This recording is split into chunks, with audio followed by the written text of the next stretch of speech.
Mtazamaji, naibu kamishna katika eneo bunge la Nambale katika kaunti ya Busia, Caroline Onchoka, ameamuru maafisa wa utawala kwa ushirikiano na wazee wa mtaa katika eneo bunge hilo kuhakikisha kuwa wanafunzi wote wa gredi ya 10 ambao hawajajiunga na shule za sekondari pevu wanafikishwa shuleni kufikia hapo kesho. Na akizungumza katika shule ya upili ya wasichana ya Sierra katika eneo bunge hilo wakati wa uzinduzi wa orofa ya madarasa mapya, Onyonka amesema kuwa juma hili idara ya utawala kwa ushirikiano na maafisa wa polisi wataendeleza operesheni ya kuwasaka wanafunzi ambao hawajaripoti shuleni, huku akionya kuwa huenda wazazi wakachukuliwa hatua kali za kisheria.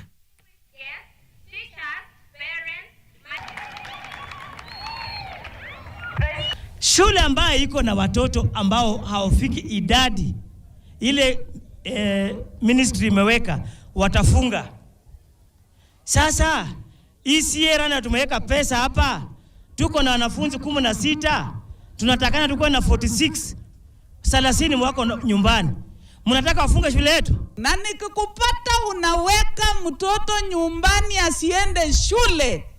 Unaona ile watu tunakimbisana na watu ya Chang'aa.